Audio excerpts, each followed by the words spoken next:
거의 모든 것의 역사. 앤더슨과 위치크는 더 이상 쿠레이터가 공룡을 죽게 만들었다고 주장하진 않았지만, 앤더슨의 말처럼 미국 본토에서 가장 큰 충돌 쿠레이터는 지금까지도 가장 완벽하게 보존되어 있다. 맨슨의 중요성을 강조하려면 약간의 발전단이 필요하다.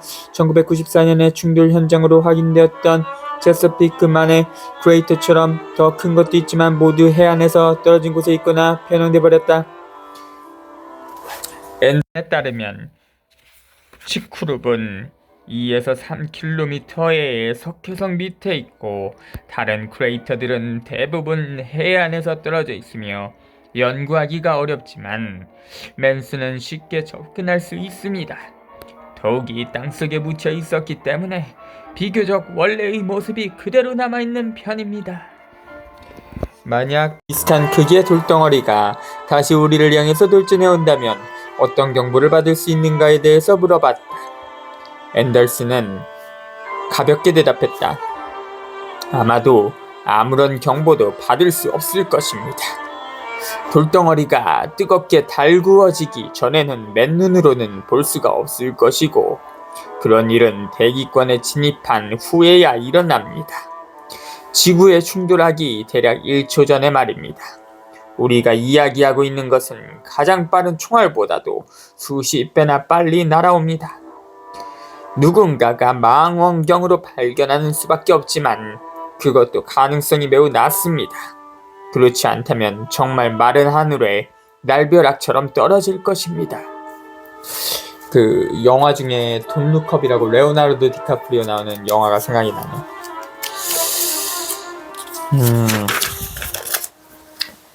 충돌의 영향이 어느 정도일 것인가는 지구로 다가오는 각도, 속도, 궤적, 정면 충돌인가 측면 충돌인가, 그리고 충돌하는 물체의 질량과 밀도 등의 여러 요인에 의해서 크게 달라진다.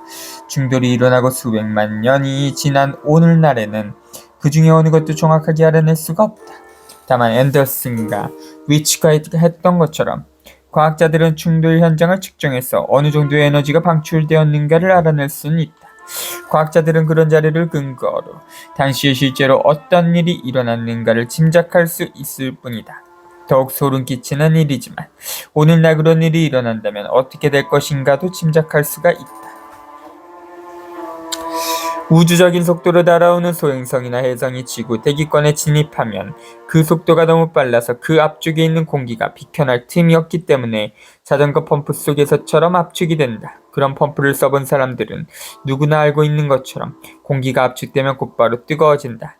그래서 대기에 진입한 소행성의 앞쪽에 있는 공기의 온도는 태양 표면 온도의 10배에 가까운 6만 K까지 올라가기 때문에 운석이 지나가는 길에 있는 사람, 집, 공장, 자동차를 비롯한 모든 것은 순간적으로 불 속에 던져진 셀로판 판처럼 찌그러져 버린다.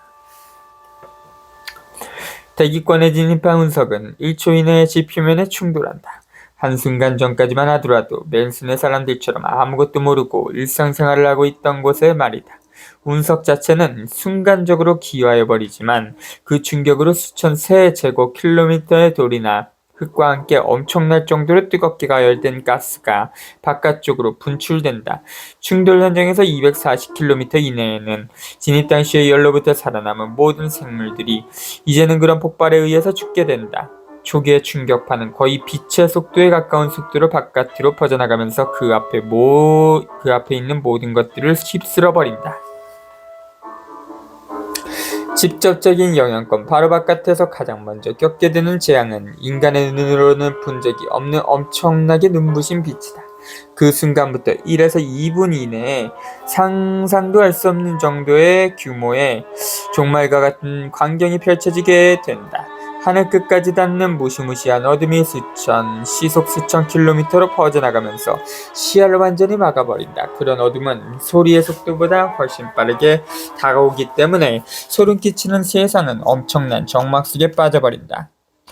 오마하나 디모인의 고층 건물에서 우연히 그 광경을 목격하는 사람들은 놀라운 혼란 직후에 짧은 망각의 순간이 다가오는 것을 보게 될 것이다. 몇 분 이내에 시카고, 세인트루이스, 캔자스시티, 트윈시티를 포함한 덴버에서 디트로이트에 이르는 거의 모든 중서부 지역에 서 있던 모든 것들은 쓰러지거나 불길에 휩싸이게 되고 거의 모든 살아있는 생물들은 죽어버릴 것이다 싶고 1600km 이내에 있는 사람들은 바람에 넘어지고 날아오는 파편에 사정없이 얻어맞게 될 것이다. 1600km 이상 떨어진 곳에서는 충돌에 의한 파괴의 정도가 조금 줄어들 것이다.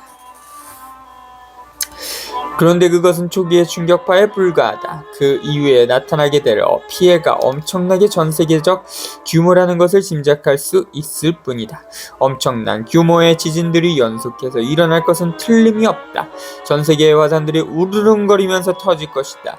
엄청난 해일이 멀리 떨어진 해안을 향해 덮쳐갈 것이다. 1시간 이내에 시커먼 구름이 전세계를 덮을 것이고 시뻘겋게 달아오른 돌덩어리와 파편들이 날아다니면서 전세계가 불길에 휩싸이게 될 것이다. 하루 만에 적어도 15억 명 이상이 사망할 것으로 추정된다. 전리층이 심하게 교란되면서 모든 통신시설이 작동하지 않을 것이기 때문에 생존자들은 무슨 일이 생겼는지도 알 수가 없고 어디로 몸을 피해야 하는가도 알 수가 없게 된다. 사실 그런 것은 문제가 되지도 않는다. 어느 사람이 말했듯이 도망치려는 일은 죽는 순간을 조금 늦추는 것에 불과할 뿐이다. 지구가 생명을 유지할 수 있는 능력은 어느 곳에서나 마찬가지로 줄어들 것이기 때문에 어떠한 피난 노력으로도 사망자를 크게 줄이진 못할 것이다. 충돌과 그 이후의 화재에 의해서 생기는 끓음과 떠다니는 재가 햇볕을 차단할 것이다. 그런 상태가 몇 달 또는 몇 년 동안 계속되면 식물의 성장 사이클이 파괴돼 버린다. 2001년에 칼텍의 연구진이 KT 충돌에서 생긴 퇴적층의 헬륨 동위원소를 분석해본 결과에 따르면 지구의 기후가 1만 년 이상 영향을 받았던 것으로 밝혀졌다. 그런 분석 자료에서 공룡의 멸종이 순식간에 엄청난 규모로 일어나게 되었다는 주장이 확인됨으로써 이제는 지질학용어로 정착이 되었다. 인류가 그런 충돌을 얼마나 잘 견뎌낼 수 있는가 또는 과연 견뎌낼 수 있기나 할 것인가는 짐작을 할 수 있을 뿐이다. 그런 일이 맑은 하늘에서 느닷없이 일어나게 될 가능성이 매우 높다는 사실을 기억해 두기를 바란다.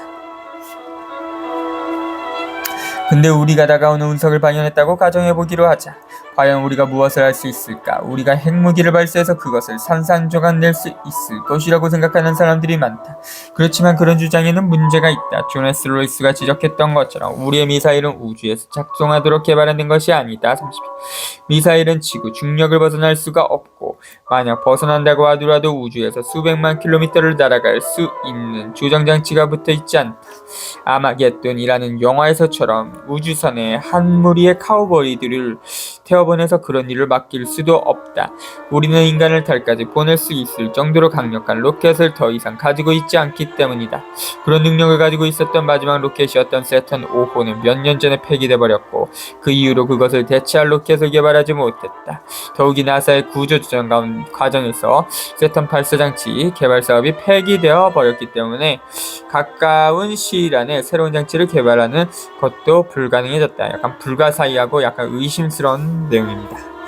어떤 방법으로 핵무기를 소행성에 충돌시켜서 그것을 조각으로 파괴시킨다고 하더라도 그 결과는 목성의 슈메이커, 레비 행성이 충돌했던 경우처럼 작은 암석 덩어리들이 차례로 지구에 충돌하게 만드는 것에 불과할 것이다. 더욱이 이제는 그 돌덩어리들이 방사성 물질로 심하게 오염되었다는 차이가 생긴다. 애리조나 대학에서 소행성을 추적하고 있는 톰 게럴스는 1년 전의 사태를 파악한다고 하더라도 충분한 준비를 갖추기 어려울 것이라고 믿고 있다. 그러나 우리가 그런 물체가 다가오고 있다는 것을 미리 알 수 있는 것은 기껏해야 6개월 전이 될 가능성이 훨씬 더 높다. 해성의 경우에도 마찬가지다. 그렇게 되면 너무 늦어버린다. 1929년부터 분명하게 목성의 주위를 돌고 있었던 슈메이커 레비 9 해성을 발견하기까지는 반세기가 넘게 걸렸다. 어떤 물체가 지구를 향해서 다가오고 있다는 사실을 알고 있다고 하더라도 그 정확한 궤적을 계산하기는 것이 너무 어렵고 오차 범위가 크기 때문에 충돌이 일어나기 몇 주 전이 되어야만 그 궤적을 확실하게 알 수가 있게 된다. 물체가 다가오고 있는 동안에 우리는 불확실성의 범위 안에 들어있을 뿐이다. 세상의 역사에서 가장 흥미로운 몇 달이 될 것이 확실하다. 그런 후에 그 물체가 안전하게 지나가 버린다면 어떤 일이 일어날 것인지 상상이 될 것이다. 맨슨 충돌과 같은 일이 도대체 얼마나 자주 일어납니까? 난 앤더슨과 위크츠에게 마지막으로 물어봤다. 아마도 평균 몇백만 년에 한 번 정도일 것입니다. 위츠크가 대답했다. 그것은 비교적 작은 규모의 사건이었다는 것을 기억해야 합니다. 맨슨 충돌로 멸종된 생물종이 얼마나 됐는지 아세요? 앤더슨이 물었다. 모르겠군요. 하라고 내가 대답했다. 하나도 없었습니다. 그는 묘한 분위기를 풍기면서 말했다. 단 하나도 없었죠. 물론 위츠크와 앤더슨은 모두 지구의 상당한 부분에 걸쳐서 앞에서 설명한 것과 같은 엄청난 파괴가 일어났을 수 있다는 사실은 동의했다. 지면에서 수백 킬로미터 범위는 완전히 파괴되었을 것이다. 그러나 생명은 끈질긴 것이었어. 연기가 사라지고 난 후에는 거의 모든 생물종 중에는 다행스럽게 생존한 것들이 남아있었기 때문에 영원히 사라진 것은 없었다. 어떤 생물전을 완전히 멸종시키기는 매우 힘들다는 것이 그나마 좋은 소식일 것 같다. 그렇지만 그런 좋은 소식이 사실은 믿을 것이 못 된다는 사실은 나쁜 소식이다. 더욱 고약한 사실은 그런 끔찍한 위험이 하늘에서만 다가오는 것이 아니라는 것이다. 앞으로 살펴보는 것처럼 지구 자체도 충분히 심각한 위험 요소를 가지고 있다.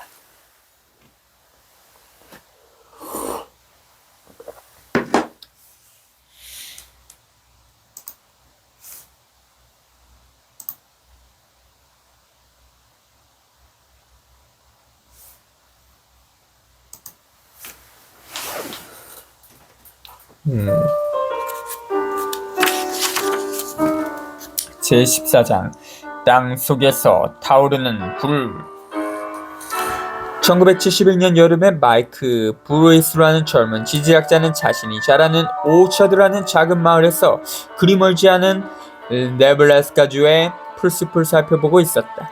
가파른 협곡을 지나던 그는 숲속에서 이상하게 반짝이는 것을 살펴보기 위해서 언덕을 기어 올라갔다.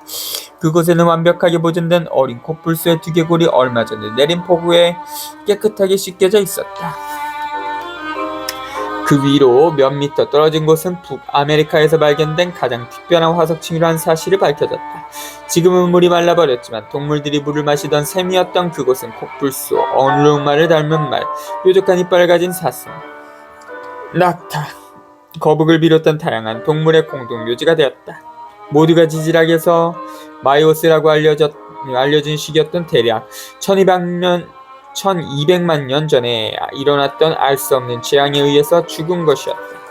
네브라스카주는 오늘날 아프리카의 세렝게티와 같은 드넓고 뜨거운 평원이었다. 동물들의 잔해는 3m가 넘은 화산재에 묻혀 있었다. 그런데 네브라스카주에는 화산이 있었던 적이 없었다는 것이 수수께끼였다.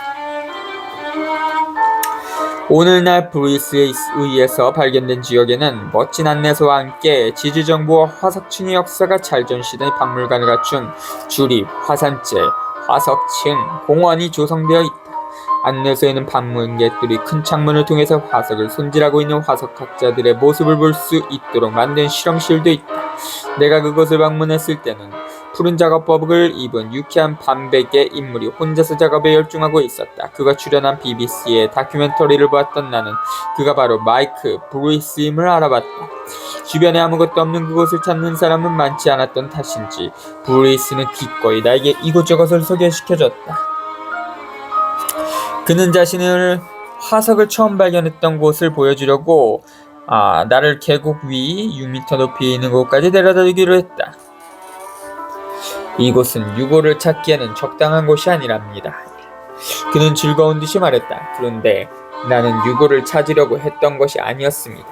당시에 나는 네브라스카 동부의 지질학 지도를 만들려고 생각하고 있었지요. 그러려면 이곳저곳을 살펴보고 다녀야 했지요. 내가 이 계곡을 올라가지 않았거나 두개골이 빗물에 씻겨버리지 않았더라면 나는 그냥 이곳을 지나쳐버렸을 것이고 이곳은 눈에 뜨이지 않았을 것입니다. 그는 발굴 현장이었던 곳에 만들어진 지붕이 덮인 구조물을 가리켰다. 그곳에는 대략 200마리의 동물 유골이 뒤섞여 있었다.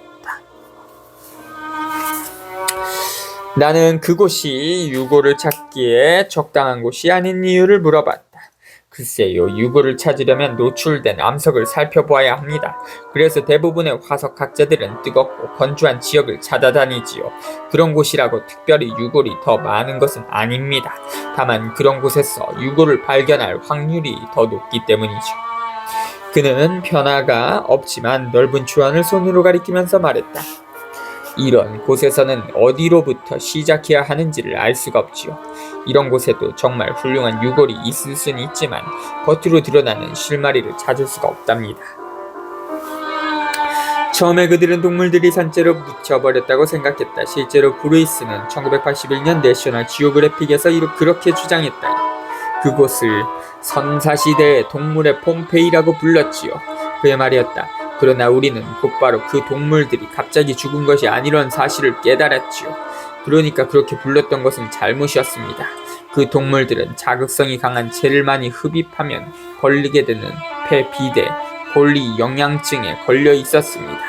그 동물들은 이 부분 수백 킬로미터에 이르는 지역에 30cm가 넘게 쌓여있던 재를 흡입했던 것입니다.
그는 회색의 진흙같은 흙덩어리를 집어서 내 손바닥 위에 부스러뜨려 보여줬다.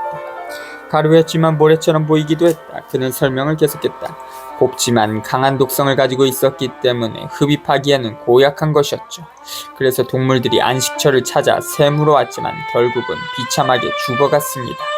제가 모든 것을 망쳐버렸던 것이죠. 쟤는 풀과 잎을 덮었고 물은 더 이상 마실 수 없는 잿빛의 흙덩어리가 진흙덩어리가 돼버렸습니다. 조금도 유쾌한 광경일 수가 없었지요. BBC 다큐멘터리에서는 네브래스카주에 그렇게 많은 화산재가 있었다는 사실이 놀랍다고 했다. 그러나 네브래스카주에 거대한 화산재층이 있었다는 사실은 오래전부터 알려져 있었다. 거의 한 세기에 가깝도록 화산재를 케네스, 코메트와 아자스와 같은 가정용 세척 분말로 사용해왔었다. 그러나 신기하게도 아무도 그런 화산재가 어디로부터 온 것인가를 의심해본 적이 없었다. 말씀드리기가 조금 부끄럽긴 합니다. 브루이스가 웃음을 지으며 말했다. 화산재가 어디서 온 것이냐는 내셔널 지오그래픽 편집자의 질문을 받고 나서야 그런 문제를 처음 생각하게 됐고 모른다고 대답할 수밖에 없었습니다. 아무도 몰랐죠. 브루이스는 미국 서부의 동료들에게 화산재의 샘플을 보내서 비슷한 것을 본 적이 있는가를 물어봤다. 몇 달 후에 아이다호 지질조사소의 빌 보니크시엔이라는 지질학자가 그 샘플이 아이다호 남서부의 브룬너 야비지라는 곳의 화산 퇴적층과 일치한다고 알려졌다. 네브래스카 평원들의 동물들의 죽음을 몰아넣었던 것은 화산 폭발 장소로부터 1600km나 떨어진 네브래스카 동부에 3m가 넘는 화산재가 쌓일 정도로 상상을 넘어서는 엄청난 규모로 일어났던 화산 폭발이었다. 그 후 미국 서부에는 지하에 엄청난 규모의 마그마 덩어리가 있는 거대한 화산 위험 지역이 있었어 60만 년마다 재앙이 가까운 규모의 화산 폭발이 일어난다는 사실이 밝혀졌다. 그런 폭발이 마지막으로 일어났던 것이 바로 60만 년 전이었다. 지금도 화산 위험 지역은 그곳에 그대로 남아있다. 어느 날 우리는 그곳을 옐로스톤 국립공원이라고 부르고 있다.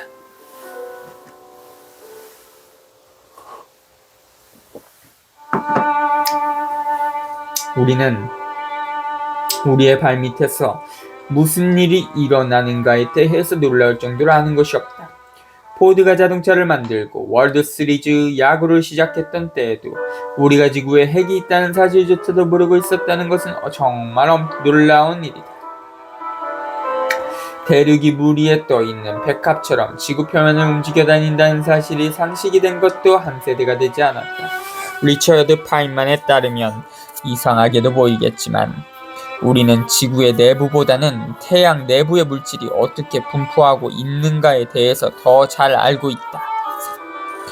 지구 표면에서 중심까지의 거리는 그렇게 멀지 않은 6,334km이다. 계산에 의하면 지구의 중심까지 우물을 파고 벽돌을 떨어뜨리면 바닥에 닿기까지 겨우 45분이 걸릴 뿐이다. 그러나 벽돌이 지구의 중심에 도달하면 중력장이 아래쪽이 아니라 위쪽을 비롯한 모든 방향을 향하게 될 것이기 때문에 무게가 없어질 것이다. 지구의 중심을 뚫고 들어가 보려는 우리의 노력은 정말 미미했었다. 한두 곳의 아프리카 금강이 3km까지 들어갔지만 대부분의 강산은 지표에서 겨우 400m를 넘지 않는다.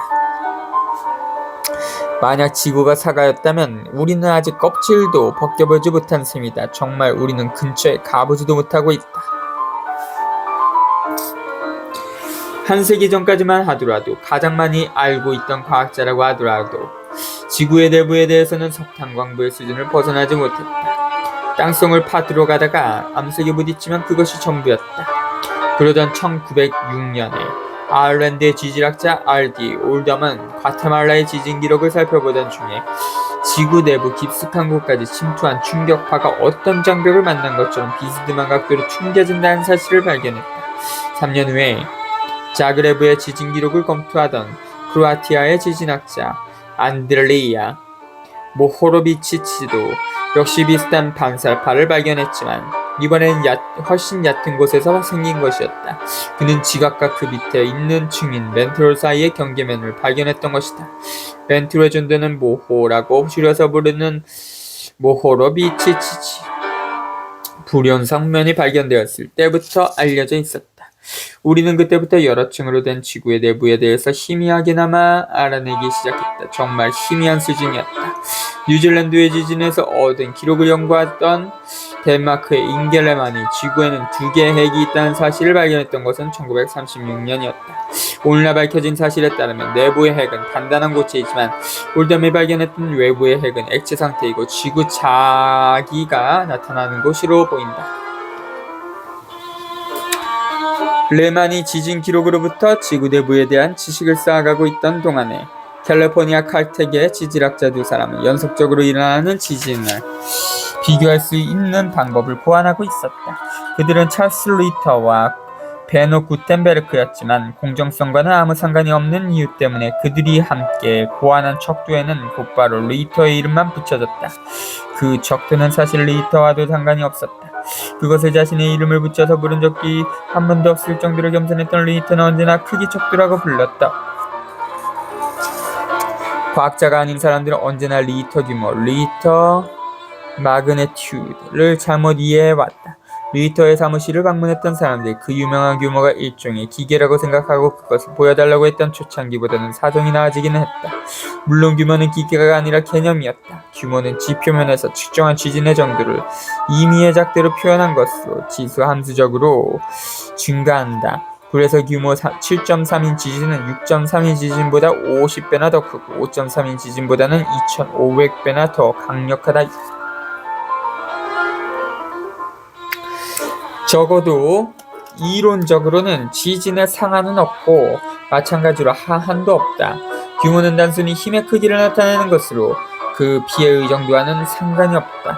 땅속 640km에 있는 멘트롤에서 발생한 규모 7의 지진은 지표면에 아무런 피해도 주지 않는다. 그러나 지표에서 6km 아래에서 발생하는 훨씬 더 규모가 약한 지진은 넓은 지역을 폐허로 만들 수 있다. 또한 하층 토의 성질, 지진의 지속시간, 여진의 횟수와 정도, 그 지역의 물리적인 환경 등도 영향을 준다. 그렇기 때문에 지진의 세기가 중요한 것은 사실이지만 규모가 크다고 해서 반드시 지진의 피해가 커진 것도 아니다.